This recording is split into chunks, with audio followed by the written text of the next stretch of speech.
Hello everybody, welcome back to another video. This is probably not what you're used to, but based off of the title of this video, you probably have deduced that this is a different kind of video. Now, I haven't posted in a while, but that is simply because I am running out of Minecraft ideas to fill in until I can get Realms back and working again, which I still don't know what to do. I've been contacting Mojang and trying all sorts of things, but I just don't know what I'm supposed to do here. So I appreciate the patience, but I have a new series in place in the meantime.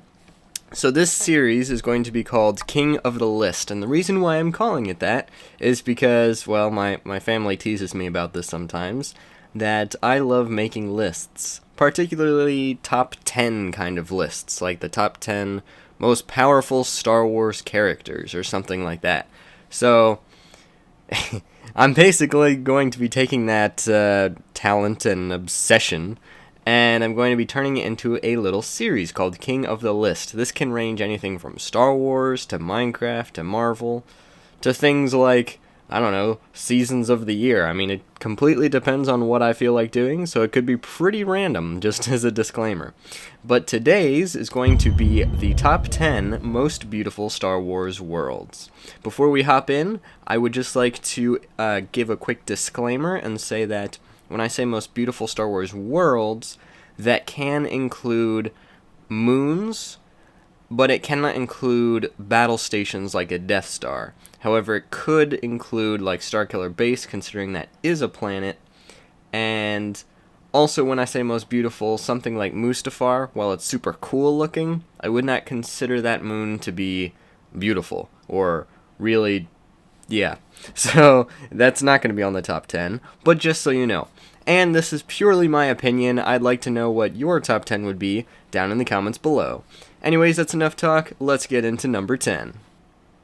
At number 10, we have Christophsis. Christophsis is a planet that we see only in the Clone Wars. It's first introduced in the Star Wars Clone Wars movie, and it's a really cool looking world, as you can see with all of the crystallized buildings that are dug up right from the ground, the material is, and the people of the world literally just incorporate it into all of their buildings, and it looks really cool. It's just like a crystal city across the entire planet. It's really unfortunate that the only times we ever see it, it's in the middle of a big war, and it's all demolished. I think it would be really cool if we got to see it in live action, especially at a time in which there is no war, and it is at its coolest. So, Christophsis is a really cool looking planet, very beautiful, and definitely a place to go if you were to take a Star Wars vacation. At number 9, we have Felucia. Felucia is commonly seen in the Clone Wars, and it is also seen in Star Wars Revenge of the Sith, as well as I believe it's in Bad Batch, though I'm not sure about that one.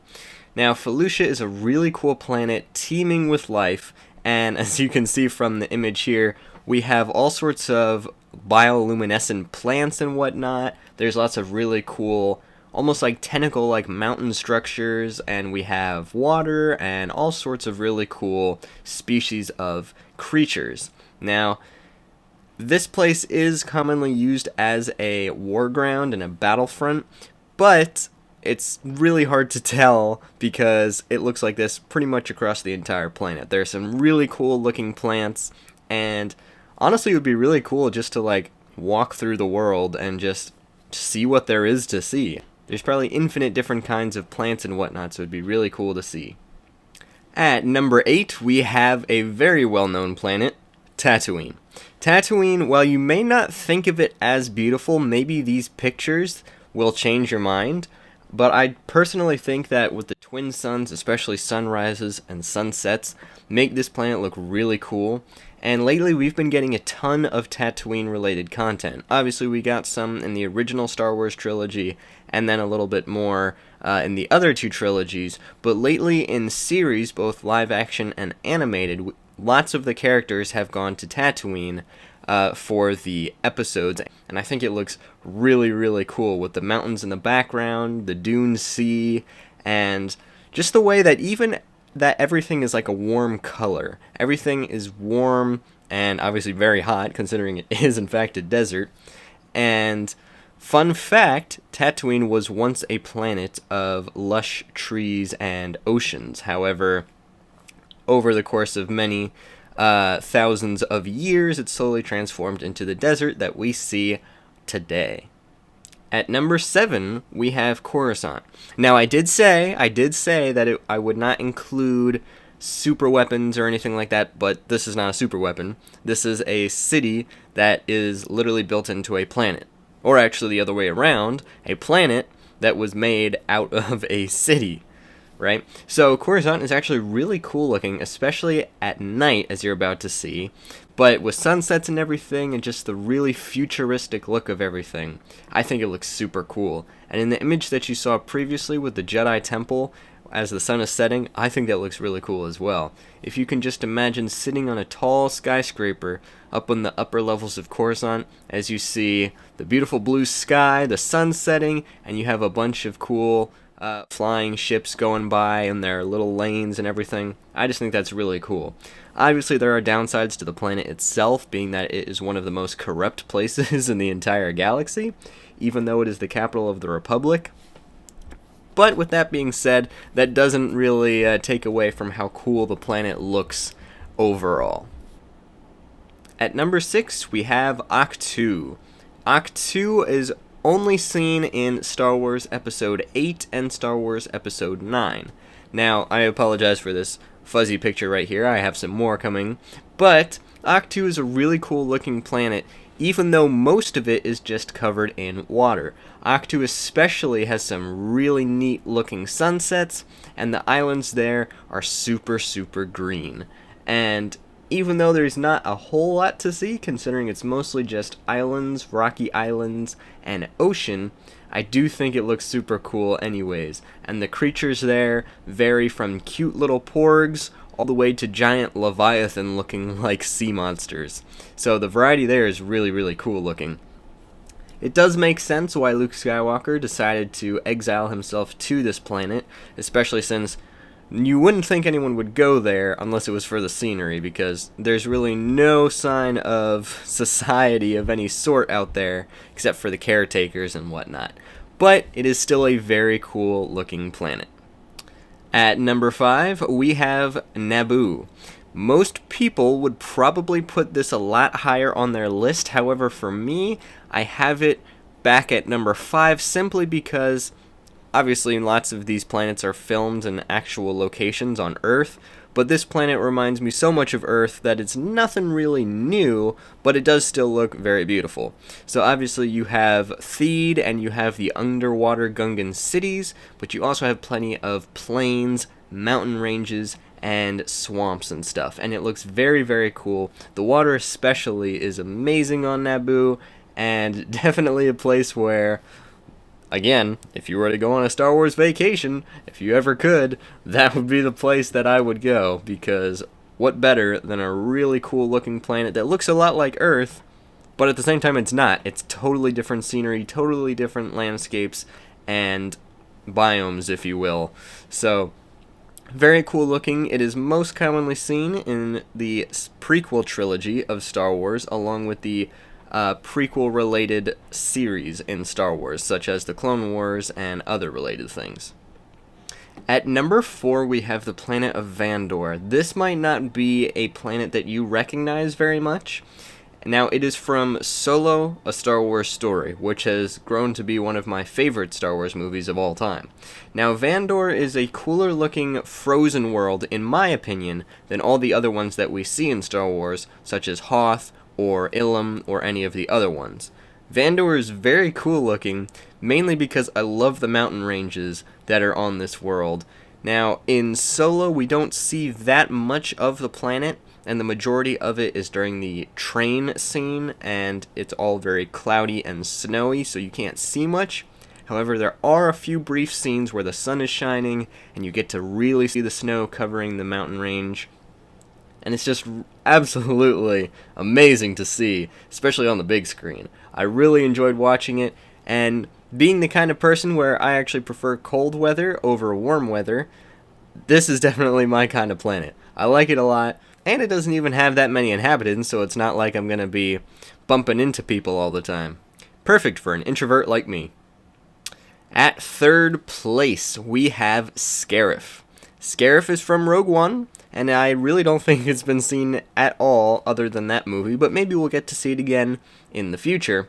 Now, Scarif is a planet that is occupied by Imperials during the time of the Empire, and we see it right before Episode 4 takes place, in which they have giant citadel-like towers on the planet that holds some of the greatest secrets that the galaxy has. This is a really cool planet, though. It was kind of wasted considering it's super tropical, and it literally looks like a vacation spot. Going back on the topic of that, it literally looks like a vacation spot. It looks like the Florida Keys or something like that, and honestly, it's super cool looking. If only the Imperials didn't snatch it, and maybe some galactic vacation center got to it first or something, and they could have turned it into a much cooler tourist attraction even. But it's definitely a really cool place with the shallow and very blue waters, and there's not a lot of monsters or anything that we see in the forests as well, so there's not much danger apart from the Imperials themselves, obviously. But that is number 3. At number 2, we have the forest moon of Endor. I did say that moons counted. Now, personally, this is my favorite Star Wars world that I've ever seen. However, I don't consider it to be the most beautiful. There is one that tops this list. However, Endor is amazing looking, and I found so many images online that can back me up on that. I actually had to turn some down because of how many options that I found. It's really cool looking. I love the forest covering the entire moon. The natives, obviously the Ewoks, which seem hostile at first, but we then later find out that they're basically just very aggressive teddy bears. And the rivers and the little streams that flow through the jungle every once in a while looks really, really beautiful. And I just really wish we got to see Endor more than we did. We only really get to see it in Star Wars Episode 6, and we see it briefly in Star Wars Episode 9 right towards the end of the movie. But other than that, there's really not much more to say other than this is my favorite and one of the most beautiful. Before we get to number 1, I would like to give everybody some honorable mentions that I did not put on this list because you may have been wondering, well, where is this one? This one should have been on the list. So I will simply tell you. So, we have things like Kashyyyk, Mon Cala, Hoth, Jeddah, and many, many more. Those are all really cool looking and very beautiful, but not quite worthy of being on this list. So now, let's get on to number 1, which is Alderaan. Might be a little bit surprised to see Alderaan at the number 1 spot, but hear me out. With the images that you're about to see, your mind may be changed a little bit.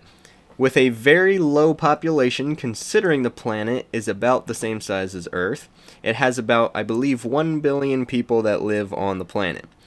In addition to that, it's got some really, really cool mountain ranges that look very similar to the Himalayas. They have some really flat areas as well, perfect for very futuristic looking cities. And it's also got some really, really cool plains and whatnot that you typically only see in the Knights of the Old Republic game. In addition to that, it is also seen in the Clone Wars and Star Wars Revenge of the Sith. The next time we see it is in Star Wars A New Hope, in which it is unfortunately obliterated. I am very disappointed that it did that, and I really wish we could see more live-action Alderaan content that takes place before the time of its destruction, obviously. So, that is my official list. If you did enjoy it, make sure you let me know down below and give me your own list because I'm very curious to see what you think.